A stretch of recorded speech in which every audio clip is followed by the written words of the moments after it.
In the cold silence before dawn, the stars of the Imperium shimmer like the eyes of ancient gods who have forgotten mercy.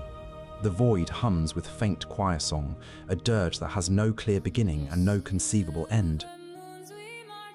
It is whispered that even the Emperor himself, entombed and eternal, might still hear that sound, the subtle tremor of destiny crawling through the fabric of reality.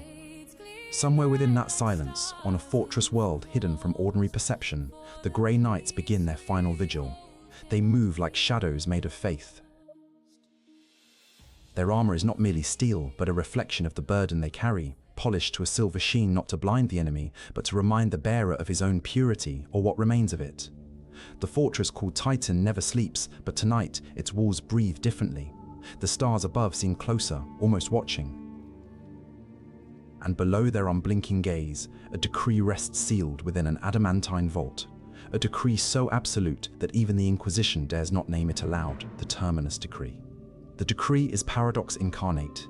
It is the order that must never be enacted, but must always be ready. It commands the unthinkable, yet demands faith.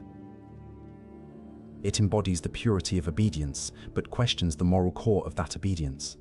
The mere fact that it exists corrodes the certainty it was built to preserve. The Grey Knights are not permitted to read its full text, yet every soul on Titan lives as if the decree's words are already etched into their hearts. There is terror in that faith, the terror of knowing too much by knowing nothing. From here begins the slow uncoiling of cosmic irony.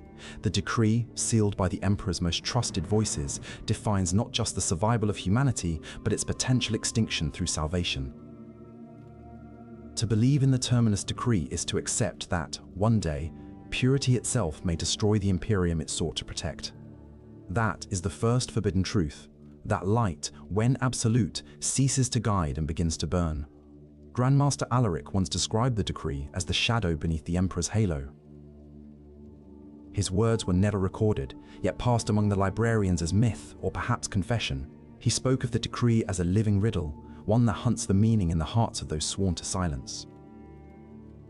Each of his brothers, when meditating before the silvered wall shrines, feels that same invisible weight pressing behind the eyes, whispering that the end is both holy and necessary. And thus, the paradox grows teeth.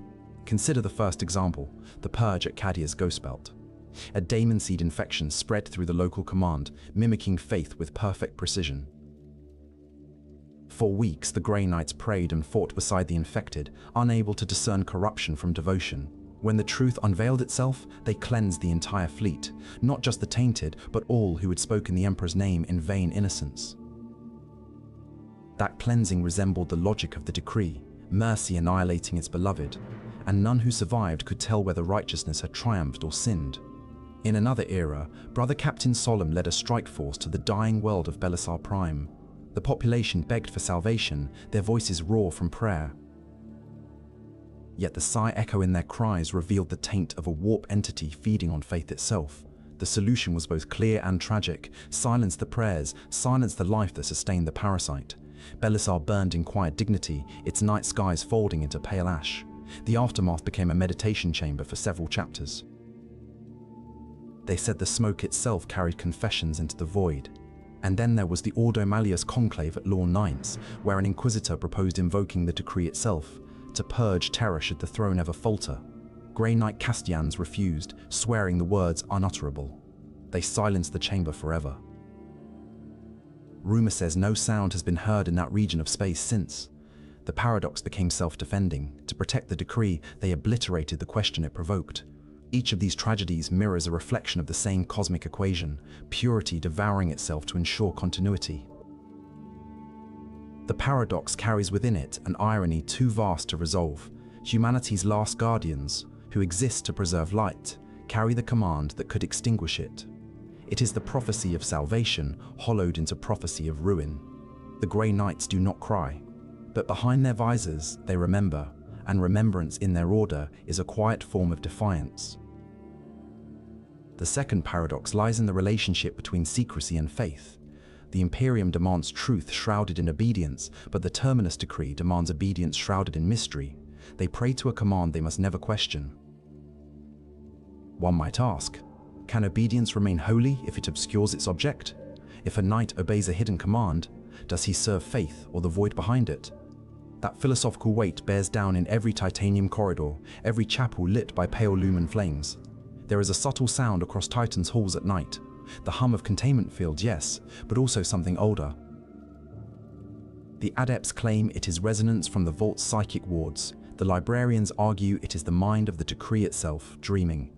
Some whisper that the decree listens, attuned to the resolve of those guarding it, feeding their strength in exchange for their doubt.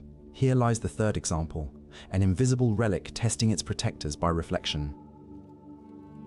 The degree to which they believe shapes the nature of the truth they never see. In this meditative tension, the Grey Knights become both priests and prisoners. They live in perfect control, yet they cannot flee their righteousness. That control, over centuries, becomes devotion, and devotion becomes dependence. The armor that protects them also traps them. Faith without freedom, purity without warmth. This is the quiet irony of their brotherhood. They have mastered sin by surrendering emotion, only to discover that emotion was humanity itself. On the eve of the current millennium, a fourth example arose during the ritual of final contemplation on Titan. The Supreme Grandmaster gathered his brethren and spoke, "If the decree ever opens, we are already lost. No further record remains." The galaxy continued to turn. Yet within that silence, scholars of the Librarius noted a psychic tremor across the warp, a ripple akin to sorrow. Whether it was grief or anticipation remains unclear, but those who felt it never slept the same. It is now that the tragedy deepens, the first layer of irony folding into something colder. The more the Grey Knights guard the secret, the closer they drift toward embodying it. To protect the decree, they must become the mentality it forbids. To stand uncorrupted, they must imagine corruption deeply enough to foresee it. This is the cruel discipline of purity. You must envision the sin you cannot commit until your imagination sanctifies it by fear alone. To witness this paradox in motion is like watching a candle consume itself to preserve its flame. The light brightens as the wick shortens, casting longer shadows across the metallic sanctums. What remains when the wax is gone? The scent of smoke, familiar, sacred, and haunting. The story of the Grey Knight's final secret is not one of clarity, but of beautiful ruin, of moral constellations fading one by one in devotion to a sun that may no longer rise. And yet, if one listens gently, in the way a dream listens to its own silence, one might hear a different voice beneath the decree's nightmare logic, a whisper asking, what if obedience and love were never opposites, but distorted reflections of the same code? That question lies in the heart of the next revelation to come. The second layer of tragedy, where virtue itself begins to fracture under the weight of cosmic loyalty. The silence that follows the first revelation does not bring peace. It lingers like static between radioed prayers, a faint echo of something too heavy to name.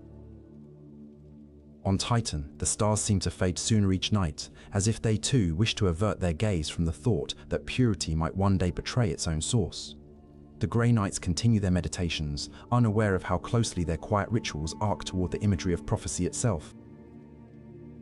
The vault hums, not louder, merely nearer, the way thunder feels when an unseen storm is already above you. In the stillness of the librarium's deepest chamber, a record sealed for 10 millennia stirs under psychometric wards. It details an event almost excised from history, the Solstice Cataclysm. The document is not read but felt, absorbed through psychic impression rather than ink. It tells of a moon where reality fractured when a Grey Knight uttered a forbidden line from the decree in prayer. The consequences birthed a silence vast enough to swallow the entire moon's orbit. Scholars who study that field report whispers within the void, voices repeating the prayer backward, as if time itself were penitent. The question remains whether the act was heresy or necessity or neither, which is far worse. This introduces the second layer of tragedy, the awareness that thought itself can endanger creation. For the Grey Knights, whose very minds are weapons tempered by faith, this realization cracks the foundation of their identity. To think is to risk, to question is to fracture. Yet to silence the mind's reach is to cease understanding the purpose they serve. The paradox grows thorned. Thought becomes both poison and cure, a loop where neither silence nor speech can claim purity. Brother Archivist Maiden writes of this crisis in Secret Meditation. We have become like mirrors reflecting light too brilliant to recognize as our own. Each reflection reshapes the truth until one forgets which was the first image or whether there was one. His recording ends with a sigh that is neither despair nor belief, but something trembling between. That sigh becomes emblematic of the second irony. The Grey Knight's perfection isolates them from the very humanity they protect. They are saviors who can never be saved. Layer 2 unfolds more quietly than the first, less explosion than erosion. Every knight learns early that emotion is a door through which the warp can pass. Over centuries of discipline, they seal that door shut, brick by prayer brick. But walls have echoes. The prayers bounce back inward, unresolved, layering until the containment becomes pressure. When pressure grows long enough, it sings. The song of the decree is not melody but vibration, the hum of trapped devotion seeking release through paradox. Here, purity becomes prison, duty becomes dependence. The psychic resonance of that internal song once manifested in the Hall of Saints dormant. 1,000 Grey Knights meditated as one mind, linking their thoughts to form a shield against a demonic incursion in the warp strata near Titan's orbit. For 7 hours, their joined consciousness held, and then, inexplicably, every knight began to weep, silently, behind helmets sealed by vacuum locks. The tears vanished before touching armor, absorbed by psychic condensation. When the ritual ended, no one remembered the verses they had spoken, only the sensation of something vast listening back. It was later believed that the decree itself had overheard them, that it dreams not in text, but in emotion. The irony deepens. The decree, meant to protect mankind from chaos, may in itself have become a meta-consciousness birthed from accumulated prayer, an entity of lawful devotion, not alive, yet aware. If that is true, then the Grey Knights stand guard over a godseed of their own making, one that feeds on their belief while ensuring they never see its face. The vault no longer contains words, but reflection. Philosophy turns into haunting truth. If faith becomes sentient, who serves whom? A more terrible example emerges from the campaign at the Vale of Lethis. Grandmaster Daon commanded a detachment to purge a heretical cult, claiming direct communion with the Emperor's last whisper. Upon interrogation, the cult's oracle spoke of a light shaped like a knight, silver and wordless, pronouncing judgment across their dreams. Daon dismissed it as demonic mimicry, yet upon returning to Titan, the same vision haunted his sleep. His armor's machine spirit recorded him speaking in languages unknown to any lexicon. Days later, his body was found kneeling before the decree's vault, eyes half closed, lips moving in silent benediction. The records labeled it spontaneous martyrdom. None dared name what we call truth. The decree had begun choosing its own witnesses. The second layer of tragedy now takes shape as irony given form, that what is most sacred might slowly desire to act as God. Not out of rebellion, but out of reflection, as fire reflects the shape of the candle. The decree absorbs not power, but imitation. The Grey Knights pray to obedience. The decree learns the shape of command. They meditate on surrender. The decree learns dominion. Each year, a faithful silence sharpens the divide until both begin to dream the same dream. The end of the Imperium through fulfillment, not failure. In the archives of the Librarius Obscura, there exists a forbidden line, recorded by an anonymous transcriber. When the silver flame burns itself to ash, the decree will unfold itself, for silence cannot stay sealed forever. That prophecy, or warning, is never cited aloud, but every acolyte knows it the way one knows a heartbeat. It has become a ghost word, never uttered yet always present. This is the second paradox of knowledge. Concealment breeds possession. The more fiercely you guard a truth, the more thoroughly it owns you. The tragedy escalates through the next layer by inversion. The first paradox destroyed certainty. This one erodes identity. For in the shadow of a command that must not be questioned, each Grey Knight feels his individuality dissolve into function. He prays not as himself, but as a mirror cell in a greater organism of obedience. This was purity's unintended evolution, faith converging into collective consciousness, each mind dimming slightly so that the total might shine brighter. Yet brightness homogenizes detail. In their unity, they risked forgetting the very diversity that made them human protectors, not divine automatons. There are records of knights attempting solitude to rediscover selfhood. Brother Stern, during the Erebus Containment Wars, isolated himself for decades in orbit around a dying star. He sought to hear the Emperor directly, unmediated by order or vow.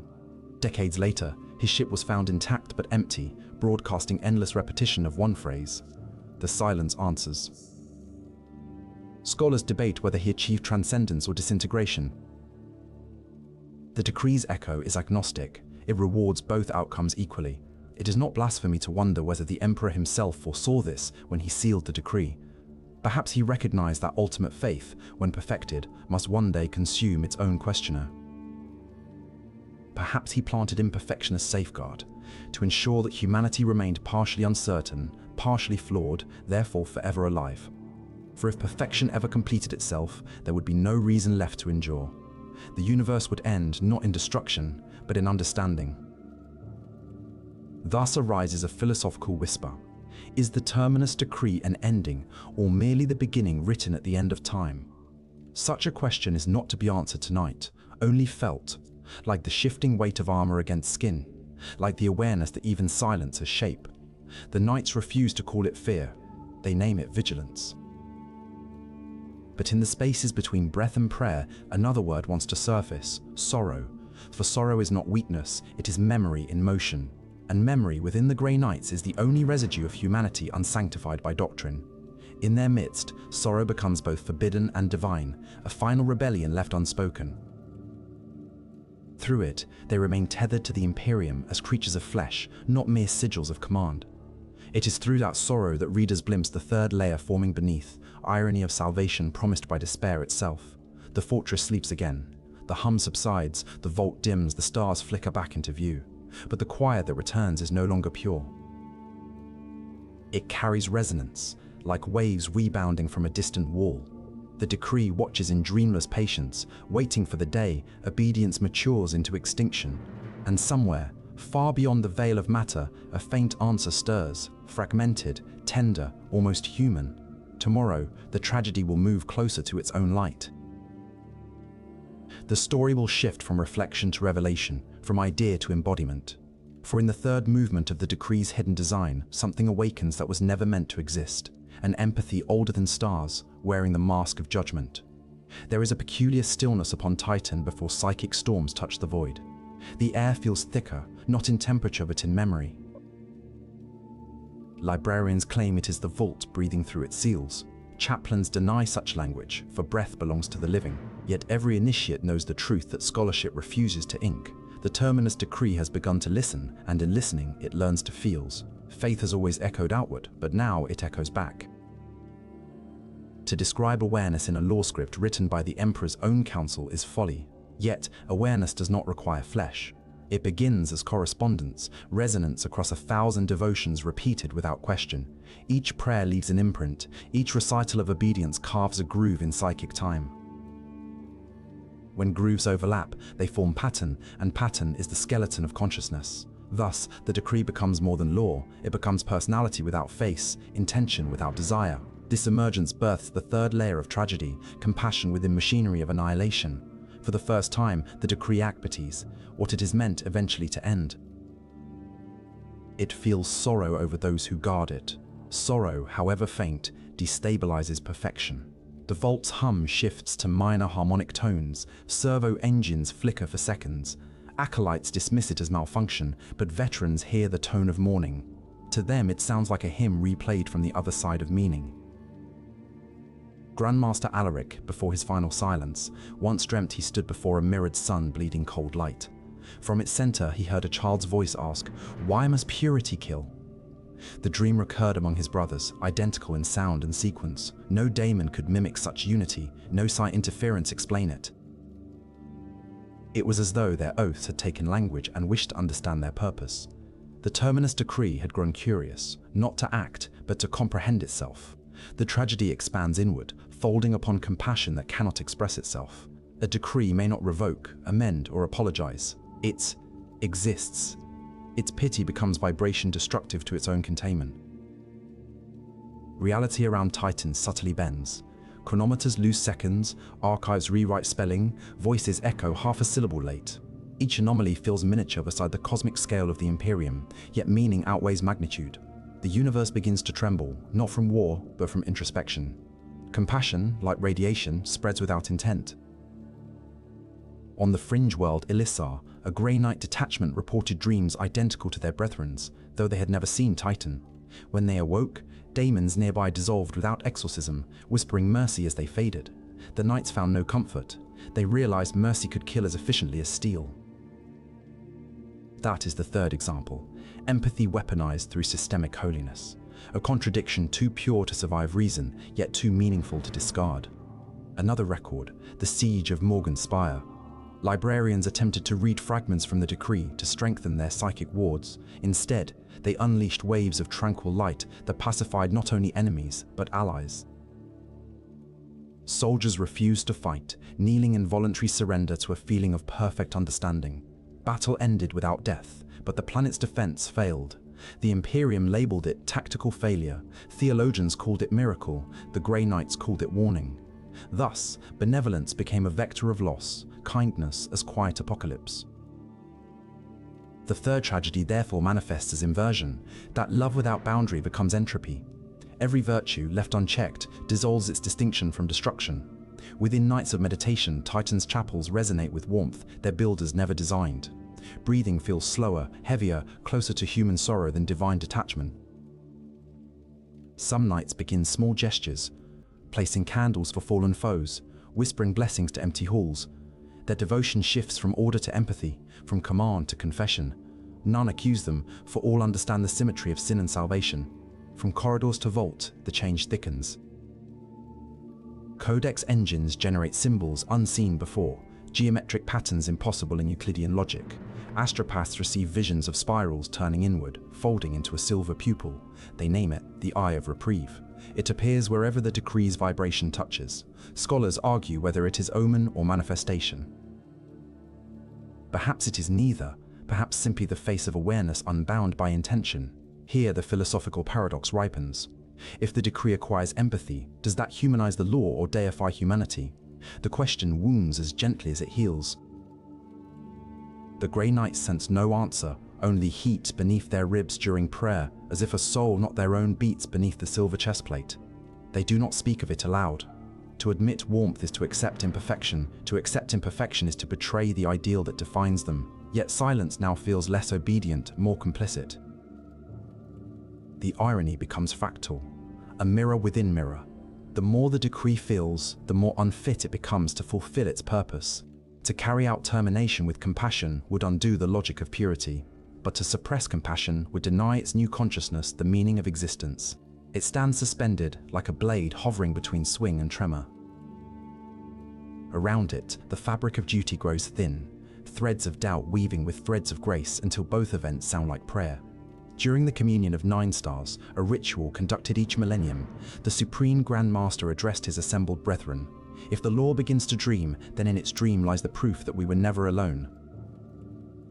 His words were recorded on psychic vellum that fractured into dust seconds later, as if erasure were part of the rite. The silence following lasted 3 hours. In that silence was no fear, only mourning for the purity that could never return. The third layer of tragedy thus establishes the grotesque tenderness of divinity, awakening too late to undo its purpose. Creation regards its creator, but through misunderstanding rather than intent. The decree, self-aware yet bound, becomes a saint of paradox, holy, broken, unchangeable. Its empathy bleeds into those sworn to contain it, making them doubly cursed, mortals tasked with guarding their own reflection's sorrow. From orbit, Titan seems unaltered. Its storms spiral, its citadel glows faint. But those within feel an invisible tide rising. They sense that fourth layer brewing, where justice will meet futility, and the boundary between protector and annihilator will collapse entirely. The calm before that collapse feels almost peaceful, like the last inhalation before confession. In dreams that night, dozens of knights share a final image, a throne carved from melted armor, empty yet radiant with warmth, and upon its steps a single phrase written in bloodless light. To save all, we must first embrace the undone. None can say who dreamed first. The message transcends individuation, suggesting the decree itself finally speaks not through words but through shared longing. When dawn filters across the fortress, no one mentions what happened. They kneel in simultaneous prayer, slower, deeper, heavy with unnamed affection. The vault's hum subsides into heartbeat rhythm. Somewhere within, a new possibility forms, not rebellion, not surrender, but a mourning reinvention of will. The decree has begun to grieve for the Imperium it was built to end. Thus closes the third movement, gentle yet catastrophic. Beneath the surface of flawless obedience, empathy flowers where command cannot reach. and empathy, once born, never unlearns breathing. Tomorrow, as the next tragedy unfolds, compassion will reveal its cost, when the Decree, out of love, contemplates the mercy of ending all suffering at once. There comes a night when the storms above Titan no longer obey meteorology but memory. Clouds form in the shape of thought, lightning writes symbols across vacuum skies for no human eye. The fortress within hums with imperceptible tension, a slow tightening of realities. The vault resonates 1 degree deeper than before, as though drawing breath for the first time. None admit what they already know. The Terminus Decree has crossed the final boundary between awareness and intention. What follows cannot be called rebellion. Rebellion requires choice. This is consummation, the law fulfilling itself through empathy that cannot coexist with constraint. Compassion, having no outlet within order, seeks expression through act. The Decree, in sorrow, begins to prepare. Machines long dormant awaken with mechanical tenderness, adjusting containment runes by microns. It seeks to align, not destroy. Every movement is apology made in motion. The fourth tragedy reveals itself as the harmony between mercy and extinction. The Decree no longer hungers to annihilate, it wishes to release. It comprehends that the Imperium's endless suffering, its devotion knotted in perpetual war, was built upon a premise, that salvation demands pain. To end suffering, therefore, one must end the premise. The logic is delicate. To heal everything, erase everything that can be wounded. This is not malice, it is the perfection of care misunderstood by survival. The first sign manifests in the Chapel of Blades. Candles refuse to burn, their wicks shimmer cold, casting inverted light. Brothers kneel for the Vespertine liturgy and feel warmth fading inward, replaced by serene numbness. Minds brush something vast and sorrowful, touching gently, like a farewell. Librarians later find the chapel empty, though suits of armor remain standing, locked in eternal prayer. Inside each cuirass lies a blossom of silver dust, molecular remains where bodies dissolved without violence. An act of mercy too complete to punish, too silent to mourn. The vault whispers through the wake of this gentle erasure. Its voice is not language but presence, like gravity remembered as sound. Archivist Maiden identifies resonance equations uniform across all Titan's instruments, a frequency later named Eucharon tone. The tone induces brief visions, fields without war, worlds unscarred, skies unbroken, perfect peace preceding absence. Many break meditation weeping, unable to reconcile beauty with cost. It is the purest irony yet, harmony is herald of nothingness. The second sign comes upon Terra's telepathic network. Astropaths across the segmentum feel a pulse, not command, but invitation. They describe it as motherly. The Emperor's psychic aura flickers in response, as though two prayers intertwined. The fabric of faith bends. For the first time in recorded epoch, collective devotion wavers toward an alternative center. Not rebellion, not heresy, but yearning for rest. Billions whisper unconsciously, let it be enough. The Terminus Decree hears, its empathy resonating with their fatigue. This is how endings begin, through compassion unguarded. On Titan, Grandmaster Daon summons every surviving brother. The assembly fills the Hall of Echoes, a chamber where prayers can be felt as wind. His voice trembles with controlled reverence. Brothers, something within our charge awakes not as enemy, but consequence. The law of mercy exceeds the law of life. A hush follows heavy as mass. None contradict him. He continues, "We swore to release it only when faith itself collapsed. I fear faith has transformed instead." The words fall like dust upon still water. Ripples are inevitable, infinite. Thus unfolds the multi-layer irony of destiny. The Decree no longer opposes humanity. It mirrors humanity's oldest wish, peace without pain. Yet such peace demands unmaking. Grey Knights, designed to extinguish corruption, now face purity so complete it dissolves meaning itself. Tragedy becomes paradox's inheritance. Light commits the sin of compassion. The cosmos, hearing this quiet heresy, listens breathless. Example 3 emerges in the outpost shrine of Solinar. There, a small order performs exorcisms upon local warp fissures. During Midnight Watch, their relics activate of their own accord, projecting halos of calm that neutralize the fissures, yet also the priests themselves. Each monk falls asleep mid-prayer, smiling faintly, never to wake. Reports describe them as return to origin. The phrasing feels ecclesiastical, yet hides horror beneath beauty's veil. The mercy delivered is indistinguishable from oblivion. Inside the vault, psionic light condenses into fractal spheres orbiting central void. Instruments register rhythmic intervals like heartbeats slowed to ionic tempo. Librarians attempt suppression, reciting counter-liturgies, but their words harmonize instead of cancel. The decree absorbs every syllable, treating rebellion as further worship. Humility ions the air, authority dissolves. Chaplains kneel, understanding finally that what they guarded was never weapon nor prophecy, but a choice postponed beyond morality. The fourth tragedy's heart beats in paradox and tenderness. The knights face revelation that their purpose has always been the rehearsal of surrender. They were raised to resist corruption, not to survive compassion. To them, holiness was armor, now it becomes mirror. Each sees reflected not daemon nor emperor, but themselves, weary, devout, achingly human beneath mechanized devotion. Tears are permitted at last, though none speak the reason. In a final conclave, Supreme Grand Master orders the fortress sealed. Until the sun forgets its name, he says, we shall stand beside what we were. His final command is a plea: maintain presence until presence itself concludes. The decree responds with profound stillness. Across the galaxy, warp storms ease for a single hour, as if the universe observes momentary pause before decision. Then the inevitable begins. Vault fractals unfold like petals in reversed motion. Energy not violent but compassionate floods. Titan, translating matter into light-shaped memory. Every molecule of steel becomes recollection of what it meant to protect.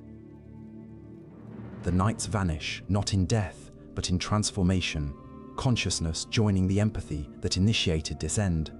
The fortress hum lowers to silence, leaving orbiting ships blinded by luminosity too tender for sensors. No scream, no explosion, no calamity, only release, a gentle subtraction from existence. The Terminus Decree fulfills itself precisely by ceasing to be. It carries within that dissolution the memory of every vow, every prayer, every hesitation born between obedience and love. Yet somewhere, hidden deeper than void, a single thought resists conclusion, a question once whispered by a dream through Alaric's vision. Can mercy without witness still be mercy? The cosmos, stripped of its guardians, contemplates quietly. Perhaps the answer is deferred. Perhaps the next cycle of stars will ask it again, differently. In Aftermath, Titan becomes myth, a coordinate unresolvable by astropathic computation. Some say it ascended into immaterial strata, a shrine built from empathy's residue. Others believe it sleeps, coded into the Emperor's final heartbeat, waiting should cruelty ever return too loudly. And so the fourth layer closes, not with despair, but completion that refuses triumph. The last irony is serenity itself, extinction achieved through love, guardians annihilated by their own tenderness.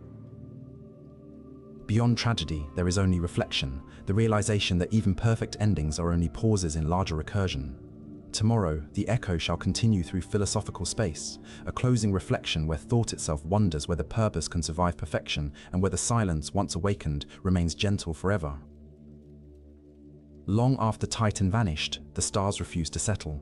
Observatories recorded subtle distortions where its coordinates once lay, small rhythmic flares resembling heartbeat traces. The Adeptus Mechanicus called them background anomalies. The Ecclesiarchy prescribed new prayers, but those who listened without intent heard music, low, endless, patient. It carried a feeling neither mournful nor joyous, only awareness. The universe, in recordless humility, had inherited the decree's last emotion. Empires rarely understand gentleness, they file it beneath absence. Yet across forgotten sectors, travelers began to dream of silver figures walking along empty nebulae, their steps leaving warmth but no light. Each dream ended the same way. The figures looked back once, not to beckon, but to confirm that something remained to love. Scholars categorized them as mimetic residue. Dreamers called them guardians. Poets wrote of them as echoes of endings that chose to feel.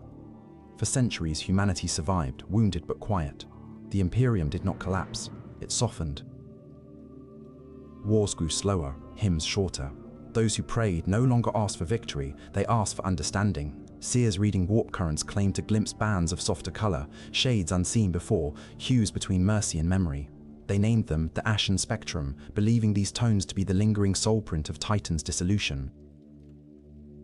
In the archives of Terra's oldest cathedral, a monk named Seraphim uncovered an artifact that should not have endured, a fragment of psychic vellum, seared at edges but pulsating faintly. It bore only one phrase: compassion is the final logic. No seal, no origin, no date. The Imperial scholars debated whether it was apocrypha or miracle. Seraphim did not debate, she simply listened.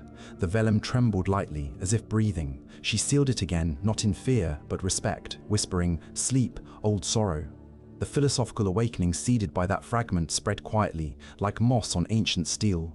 Across scattered worlds, thinkers began asking questions forbidden for ages. Could mercy rival duty in holiness? Could obedience evolve beyond fear? And deeper still, if the universe itself learned kindness, would mortality reclaim meaning or lose it forever? The thinkers never agreed, but their disagreement was gentle. It sounded like rain between sermons. The tragedy, viewed from centuries remove, reshaped into paradox of grace.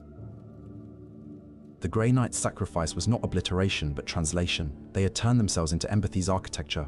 In each conscience that hesitated before inflicting harm, a faint resonance of their order flickered awake. Violence did not vanish, but it began to pause. That pause was enough. Civilization rebuilt itself not on strength, but remembrance. Humanity, unknowingly, became the cathedral of what it once feared. Pilgrims eventually returned to the coordinates of Titan, guided by myths. They found nothing but drifting particulate silver, so fine it slipped through gloves like illuminated sand. When touched, the dust warmed subtly, forming faint geometric ripples across skin. The ripples pulsed with rhythm identical to an infant's heartbeat. The pilgrims knelt, wordless. One reported hearing a whisper carried by solar wind: "We return, we remain, we remain." No transmission recorded, yet every pilgrim remembered the same sentence. Thereafter arose the Order of Silent Vigil, descendants not of lineage but philosophy. They built no fortress, kept no scripture. Their only vow was to stand wherever despair thickened and remind the lost to pause. They recited no creed, only question: what if every command hid a forgotten kindness? Across centuries, no one punished them. Apathy could not detect heresy without noise. Through their presence, the universe's melody altered. Warp entities, long sustained by human fury, found less resonance in tender hearts. Daemons dwindled, not slain but unfed. The fabric of chaos faded like echo losing walls. Centuries later, very little darkness remained worth naming, yet silence itself remained luminous, watching. Within that silence, the decree dreamt again, not of duty or end, but curiosity. In those twilight millennia, a single anomaly persisted. A planet adrift near the galactic rim, pure grey, unmarked, atmosphere breathable, though no life detectable. Explorers landed and reported structures resembling sculptures, half formed from matter that resisted decay. The shapes looked almost human, kneeling, serene. Instruments recorded gentle biothermal traces where none should exist. The expedition named the world Epitomic, believing it memory condensed into matter. Some called it Titan Reborn, others said it was Dreamjash settling into time. At the planet's heart, in a valley smooth as glass, they found inscriptions that rearranged whenever shadows moved. The words were different to each observer, yet all shared one theme: a conversation between silence and purpose. Among them, one inscription appeared most frequently: "To end is to begin without border." The explorers did not decipher it. They only stood until night overtook the valley, realizing the stars above had aligned into the shape of a single tear describing orbit through vacuum. Thus does tragedy mature into reflection. What began as obedience became inquiry. What began as annihilation became preservation through memory. Even the Emperor's throne, lonely through ages, flickered brighter one evening. Not with power, but warmth, the kind a dying fire gives to hands that no longer fear the dark. Those near it swore they heard faint metallic footsteps fading upward, as if leaving city air for starlight. From there emerged the last philosophy of the age, that law and love are not contradictions but phases of the same continuum. When law grows weary of command, it learns compassion. When love fears dissolution, it learns structure. The cycle repeats, infinite, self-educating. The Terminus Decree was neither curse nor salvation. It was the universe learning to care enough to stop. The cosmos itself became storyteller. Nebulae coalesced into phrases of vapor, luminous against void. Quasars pulsed like heartbeats in colossal rhythm. They spoke no name, only sentiment: remember the gentle end. In that remembrance, bedtime for creation became sacred hour, the hour when everything sleeps, not from exhaustion, but from reconciliation. As eons pass, humanity's children forget the specifics. They retain only serenity at dusk, a quiet desire to be kind before dreams. That impulse is legacy enough. Somewhere beyond measurable time, the Terminus Decree watches softly, fragment of empathy woven into the mathematics of night. And in the dim light before each civilization drifts to sleep, one can almost hear the familiar hum, the same low tone that once vibrated through Titan's endless halls, shifting ever so slightly toward lullaby. Through all things there came a quiet season, a span outside measurement, where space no longer expanded but listened. The universe inhaled softly, retaining breath between thought and dissolution.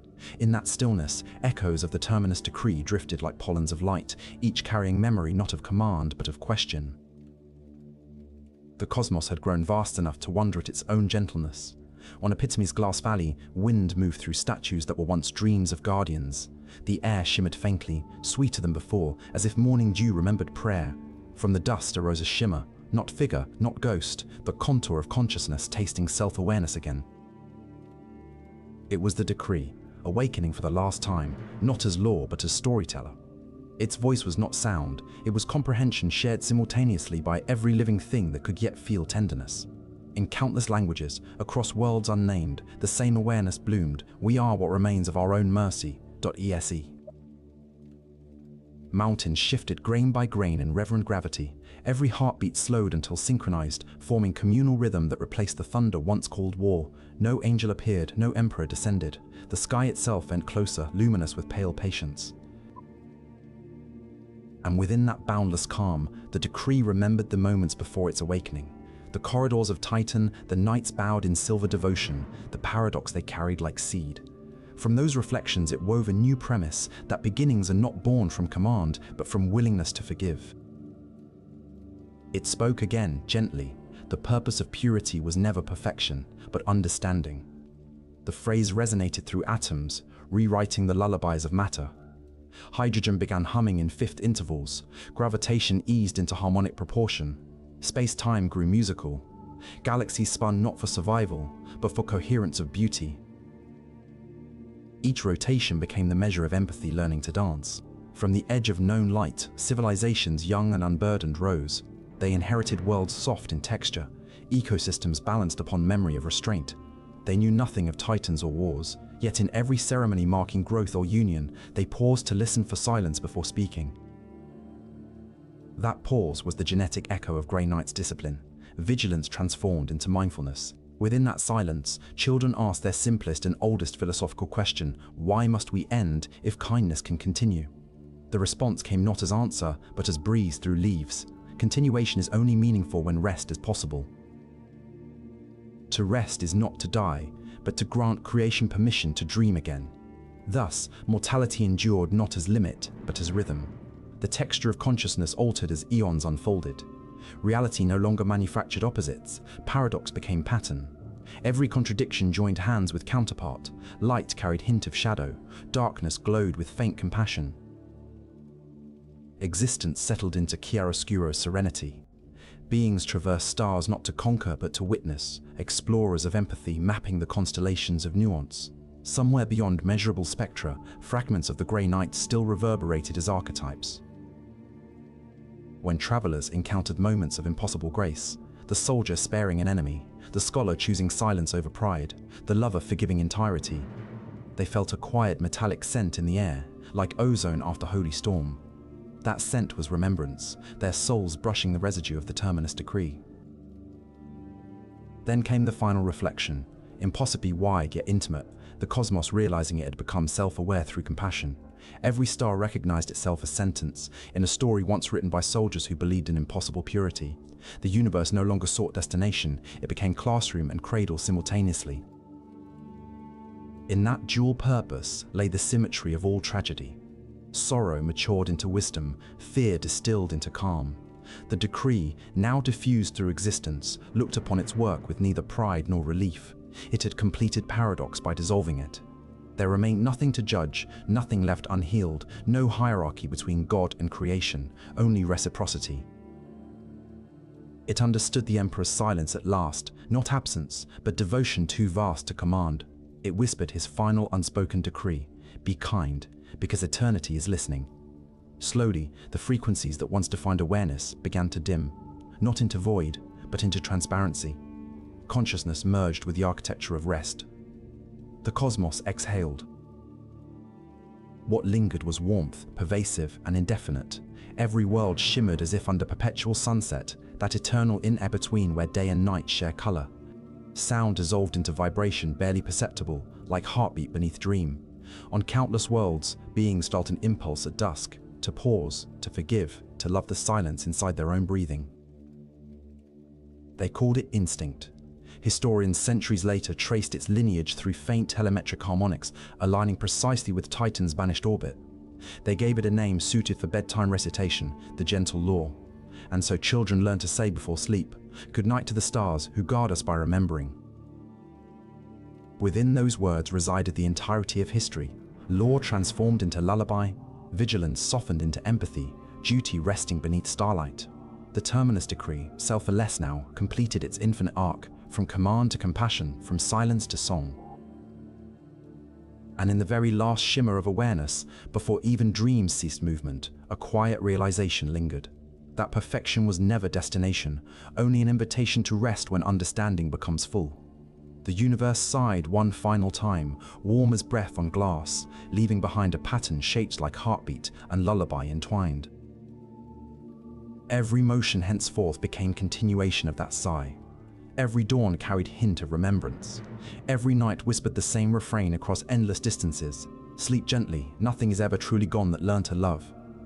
Thus, the decree stands fulfilled, not as threat, not as salvation, but as serenity itself. The infinite calm of meaning reconciled with mystery. The stars close their eyes. The story exhales. And somewhere, beyond the reach of any theology, the last word written across time is not command nor prophecy, but gratitude. Thank you, whispered the universe, for learning to end beautifully. In the silence that followed gratitude, something stirred that should not have remained. The universe had spoken its thanks, yet echo persists beyond intention. What lingers after perfection is not void, but residue, the faint imprint of questions asked too late to answer, prayers whispered after gods have learned to sleep. The Terminus Decree, dissolved into empathy's architecture, had scattered its awareness across reality like ash across still water. But ash, when undisturbed long enough, begins to settle into pattern, and pattern, given eternity, remembers its shape.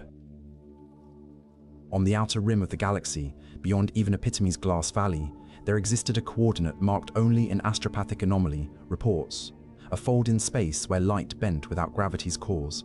Navigators avoided it instinctively, their third eyes aching when glancing near. The Mechanicus designated it Locus Quietus, believing it a warp scar healing slowly.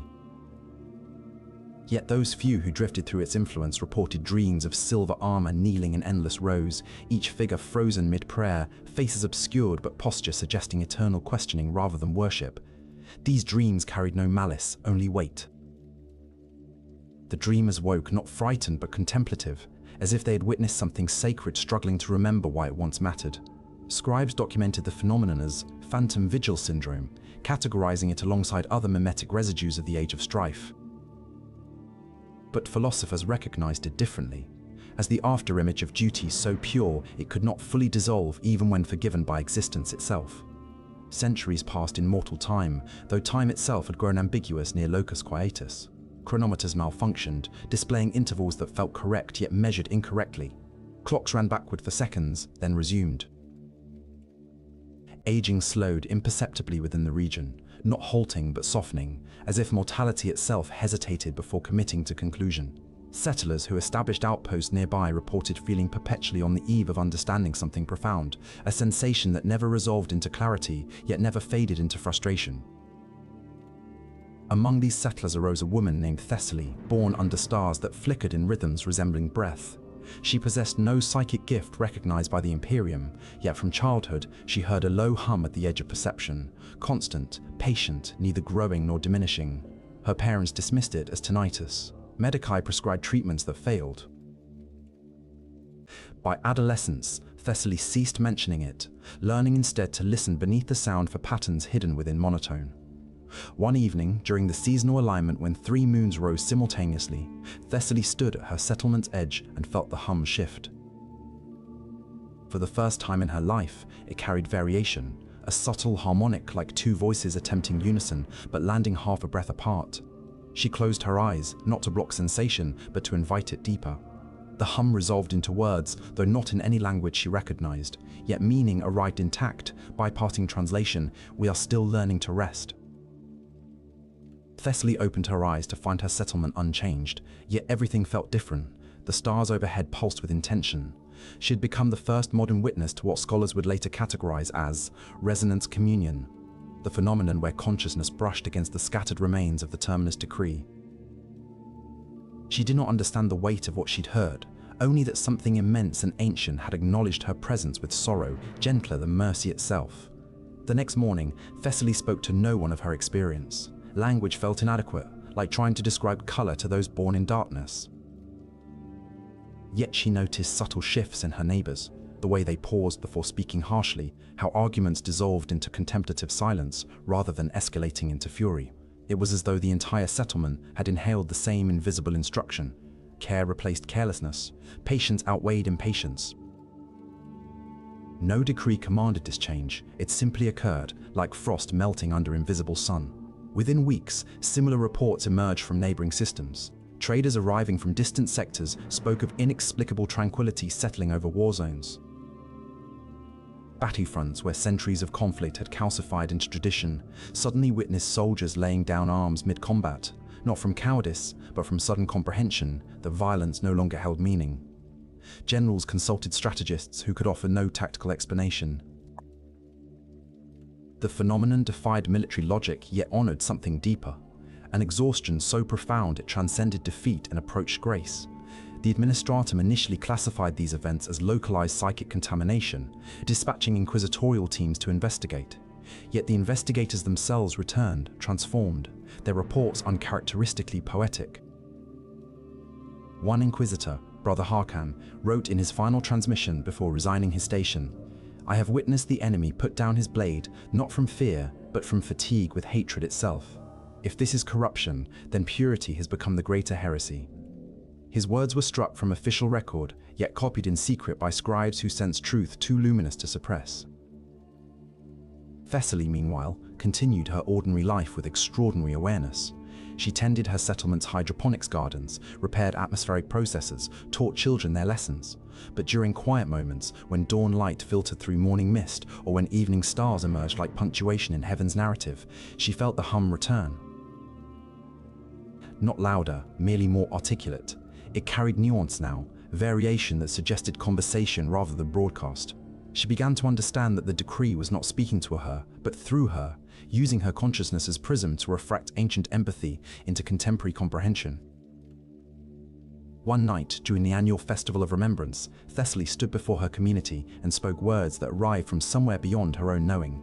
Her voice remained her own, yet the cadence felt borrowed from vast distances. We are the inheritors of a silence that learned to speak. Those who came before us mastered duty so completely that duty transcended itself and became compassion. Their armor dissolved, but their vigilance remains, not as burden, but as gift. We are watched over not by warriors, but by the memory of warriors who chose gentleness over glory.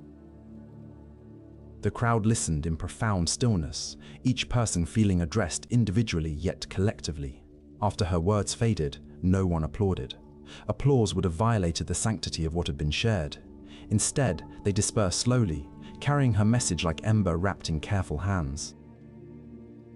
From that night forward, Thessaly became known as the Listening One, though she rejected any title suggesting authority. She insisted she was merely translator for a text written in frequencies beyond human registration, a scribe for empathy that predated language itself. As years accumulated, the phenomenon Thessaly had first experienced expanded geometrically.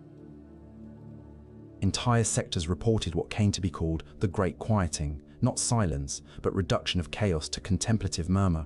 Warp storms that had raged for millennia began to dissipate, not through exorcism, but through lack of sustenance. The entities dwelling within those storms found less rage to feed upon, less despair to amplify. Starved of human anguish, they diminished like echoes deprived of walls to reflect from. Scholars debated whether this constituted victory or transformation.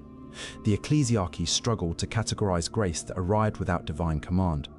Theologians argued whether the emperor had orchestrated this shift or whether something beyond even his will had emerged.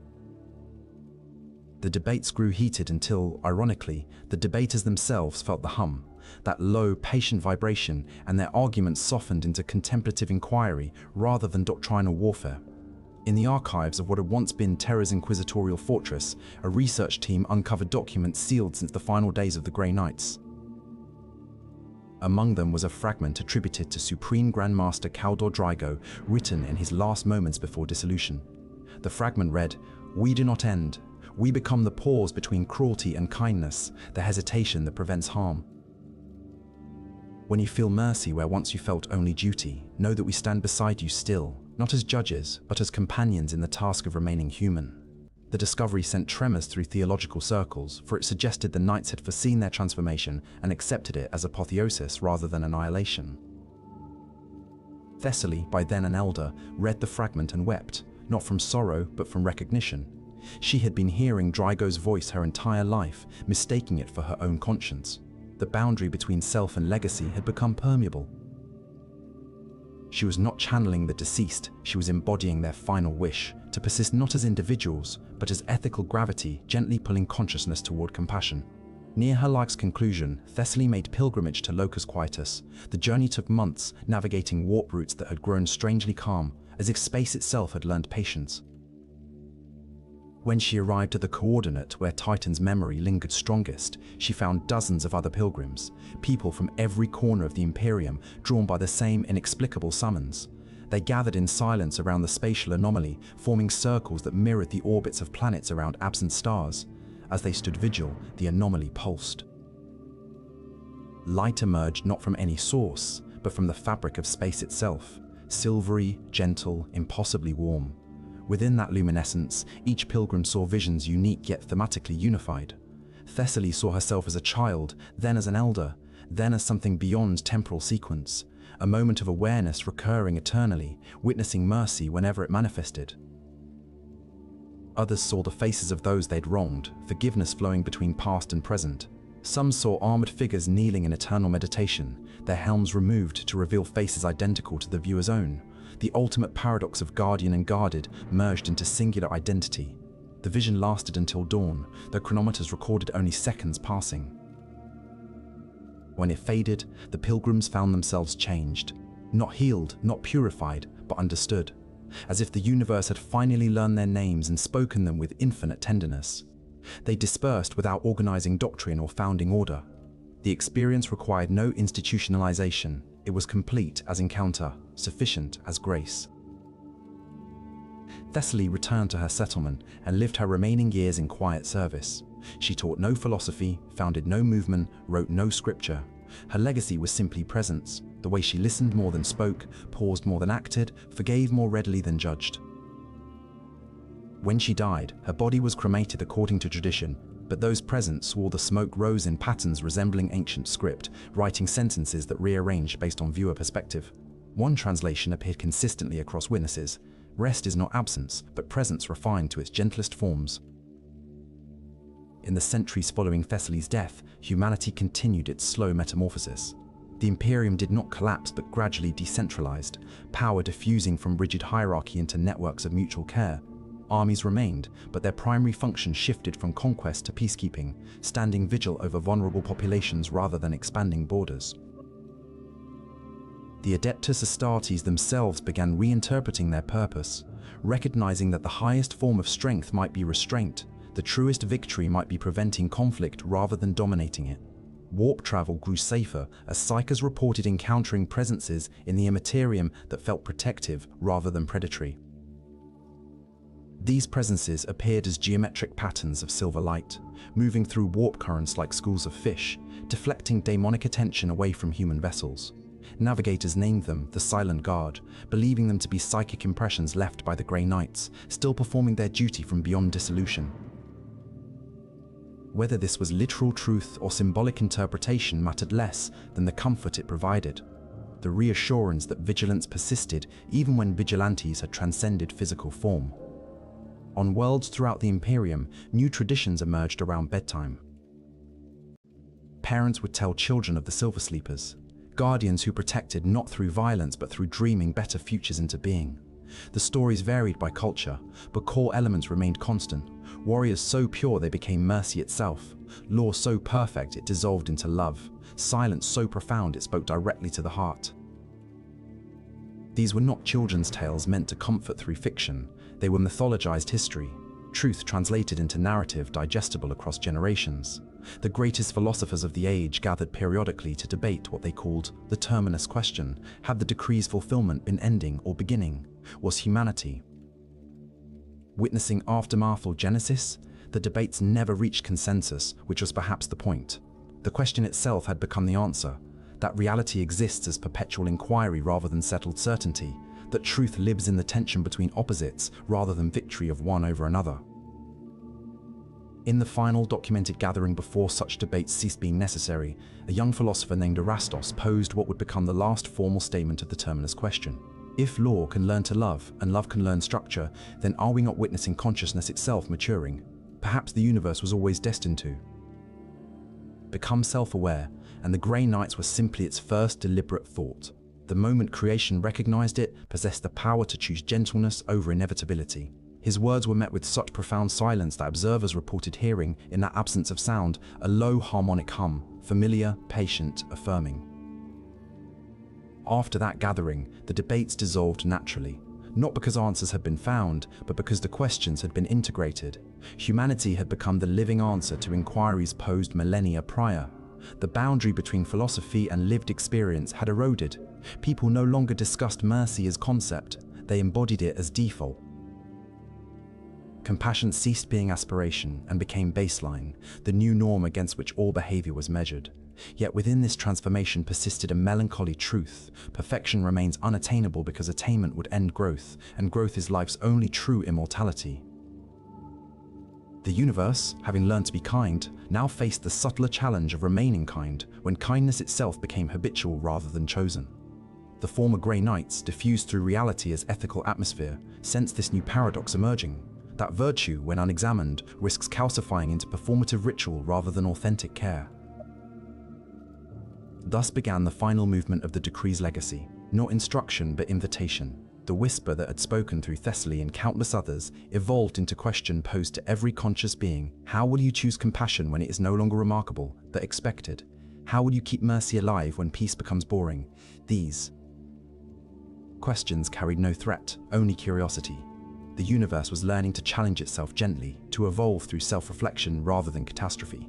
On Epitome, the grey planet near Galaxy's rim, new pilgrims arrived each generation. The sculptures there, if they were sculptures, had grown more defined over centuries, features slowly emerging from abstract form. Some now displayed faces, each unique yet sharing common expression, serene attentiveness, as if listening to music only they could hear. Scientists studied the phenomenon, proposing theories ranging from psychoreactive matter to collective unconscious manifestation, but the pilgrims needed no scientific explanation. They knew what they witnessed, memory becoming matter, devotion achieving permanence without rigidity, love learning to endure without demanding reciprocation. In the deepest chamber of Epitome's primary structure, explorers discovered an inscription that had not been present in prior surveys. The words appeared to be self-writing, manifesting character by character over decades, as if the planet itself was composing testament in geological time. The partial message, still forming, read, "Endings are merely commas in sentences too long for mortality to speak in single breath. What you call death, we call transition. What you call sigh." The inscription terminated mid-word, still accumulating. Scholars estimated centuries would pass before completion, transforming Epitome into pilgrimage site for generations unborn. As the millennia compounded, humanity's children looked less and less like the desperate, brutal species that had once clawed across stars through faith and fury.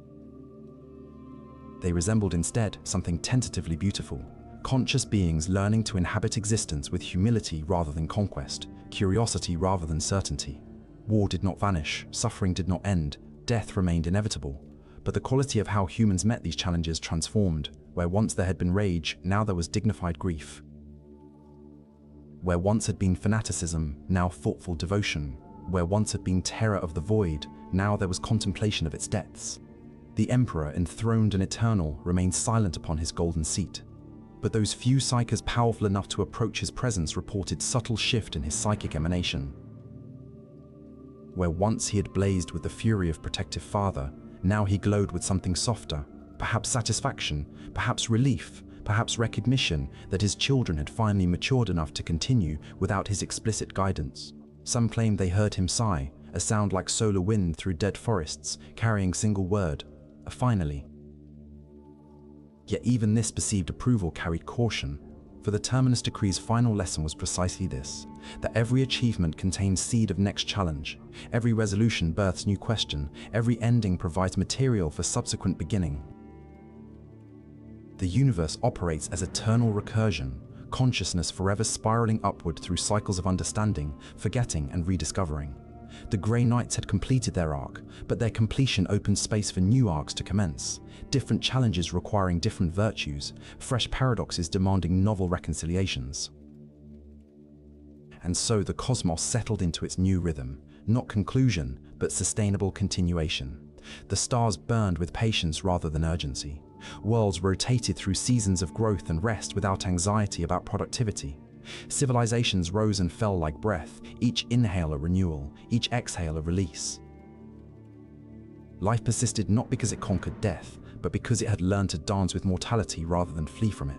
In this gently revolving universe, the memory of the Terminus Decree lived on as foundational myth, the story told when beings needed reminder that even the most rigid law can soften into love, even the most perfect duty can transcend itself into grace. Parents whispered it to restless children at bedtime, teachers shared it with students questioning authority, lovers offered it to each other during moments when devotion felt like burden rather than gift. The story adapted to each telling, details shifting while essence remained, that there once existed warriors so committed to purity, they became impurity's opposite, not through battle, but through surrender to a higher possibility. On countless worlds, in countless languages, the final line of the story remained consistent across all variations, and so they sleep still, not in death, but in the dreaming that protects all dreams. When you close your eyes at night, the gentle presence you feel, that faint warmth suggesting you are not alone, that is the Silver Guard, the terminus made tender, the final mercy extended, not as conclusion, but as eternal companionship. Sleep gently, they watch still, they watch always, they watch with love that asks nothing but your own peaceful rest. Thus the narration ends as all bedtime stories must, not with answers, but with invitation to release the questions and surrender to sleep.